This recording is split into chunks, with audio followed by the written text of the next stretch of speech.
What's going on, you guys? It's your huggable hipster here, and let's get into today's video where I'm going to tell you guys why y'all need to play Resident Evil. So this is a video that I've been thinking about doing for a very long time now. It's kind of like a follow-up to the video that I did years ago about, the comparative stuff between the movies of Resident Evil and, just why the movies do not compare to the games at all whatsoever.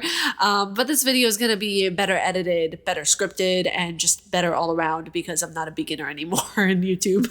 My thoughts still stand, by the way. I don't think Resident Evil movies hold a candle to the games. They're good for what they are, but Alice never existed, and that's my major gripe with it. Amongst other things, but just the fact of the matter that they added a character that wasn't there. You guys know this story. So let's get into it. I feel it's so important to say that Resident Evil is perfect for beginners in the horror genre. Let me explain.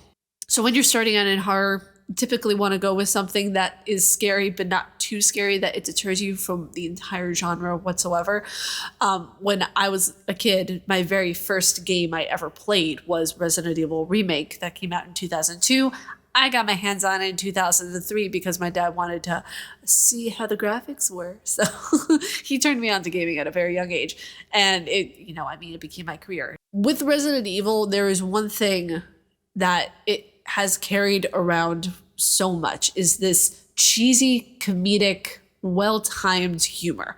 And I feel like that is embedded throughout the series, starting with, the director's cut, from 97, all the way up to Resident Evil 8. I mean, there are some comedic moments that you see, a little less so in Resident Evil 7 and 8, I would say, but you do see those comedic moments, which allow for the player to have some sense of mental relief, if you will. It's not like Visage, where you literally are going from one horrific thing to the next. You have these momentary mental breaks in between of where you're like, I rest, I have a save room, I have this, I have that. With other types of horror games, you don't get that, which is why this series is perfect for beginners. Games in particular I would recommend for people who are just starting out in this franchise is 1, 0, and 4. The reason for that is 4 is... It is the epitome of cheesy comedy whenever you look at it objectively. And it just has great movements. It was basically the way that you got the camera over the shoulder angle thing. Yeah, Resident Evil 4 invented that. It's one of those things too of where it is going more into like the modern style of gaming. When you get into Resident Evil 5, that's when things start to take a turn for the worse a little bit, but we'll get into that later. And not to say I didn't like Resident Evil 5. I loved Resident Evil 5 more so than I liked 6 and both Revelations games. I absolutely loved 5.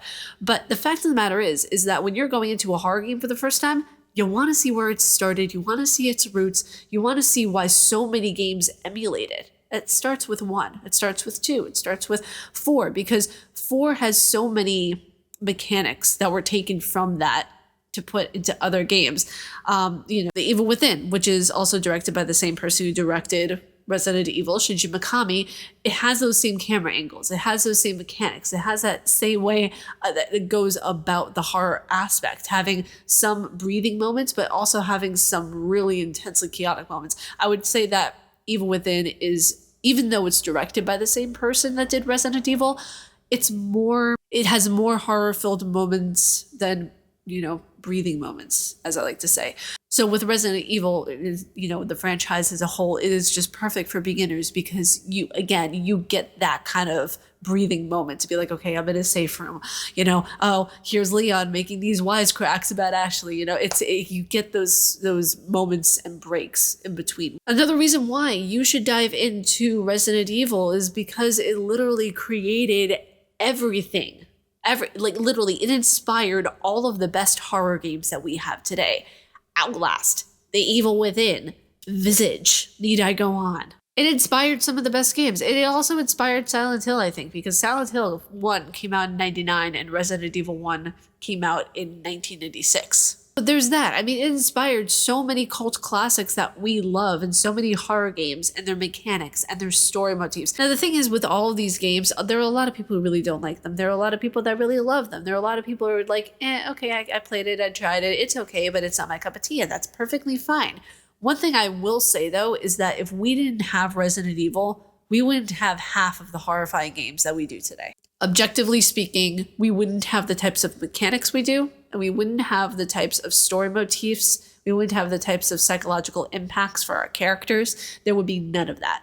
And you could say, well, Ariel, Shinji Mikami probably would have created something else. Yeah, he probably would have. But the fact of the matter still remains that Resident Evil is a cult classic for a reason. It created so much of what we know and love in horror. And you could say, well, if you know, Resident Evil didn't do it, then, you know, Silent Hill would have. And yeah, true, Silent Hill probably would have, but it probably would have been a different kind of horror than Resident Evil. Silent Hill is horrifying. It is such a wonderfully horrifying experience that does not have that same kind of breathing room that Resident Evil does. I feel like having that balance is what makes Resident Evil more approachable, because you are seeing that kind of like, okay, you know, they're still human, but they also are put into this really, really weird predicament right now. Silent Hill, it's more psychological than anything, which is why I will say it. I love Silent Hill a lot more than I do Resident Evil. My God, did you just say that? Did you just do that? Yes, I did. Yes, I did. I put the cherry on top of that cake real quick. I did. But the thing is that while I still love Resident Evil, there's room for both. You know, there's room for both to coexist. Even though I love Silent Hill more than I do Resident Evil certainly paved the way for the way horror is today. Another reason that you should definitely play Resident Evil is, unlike Konami, and I have to do this right now because this is a must. This is an absolute must. Capcom puts out new releases constantly. They're constantly fixing the games. They're constantly approaching the games with a new set of eyes, even though I really can't stand what they did with Resident Evil 3. I have a love-hate relationship with it. I'm not going to get into that now. Capcom cares about its audience base. Capcom does whatever they can to make sure that they are putting out really good quality games. They are really making sure that their audience is taken care of. And, you know, I don't really see Konami coming out with new Silent Hill games anytime soon. Do you? Do you really see them taking care of their audience other than pushing out the occasional merchandising or pachinko machine? No, I don't see them doing what Capcom is doing in making sure that their audience knows that they are constantly creating content, constantly making sure that their audience knows that, hey, we're still relevant. Even though we came out and we were basically made in '97, we still have a presence today. And that's what matters. You know, it really saddens me how Silent Hill fans as a whole are, you know, we're just being taken advantage of at this point because there's no new Silent Hill. There's no new remake. There's no nothing. I feel like it's both good and bad because I don't want the games to be turned into a mess, but I also want there to be an upgrade. That way everyone can enjoy the first Silent Hill. It's a crime that you literally have to go and download it on DuckStation and emulate it on a PC. Like, it's literally a crime in 2022, people. Capcom is making sure that the games are readily available to all of their audiences. If you have not gotten into Resident Evil, my recommendation is start with the very first game, start with 0, or start with 4. Those are very beginner friendly. I feel like 2 or 3, you need a little more explanation in really like what's going on to get into those. You need a hell of a lot of explanation. Oh my God, please do not play 5 until you play the other games because you need a lot of like story backup to know who Wesker is, to know who Jill Valentine is, to know who Chris is. You need to know a lot. 7 and 8, I feel like those can be played as standalones. I really do. You don't need to play the other games in order to play 7 or 8. You guys, that's it for me. If you all like my face and what I do, please be sure to subscribe and hit the bell down below. I make videos every day on YouTube, and tomorrow's a video. What was tomorrow's video? So tomorrow's video is why you should get a PC. Why should you even think about getting a PC? I'll tell you why you should get a PC. But you guys stay casually nerdy, and I will see you all in the next video. Bye, you guys.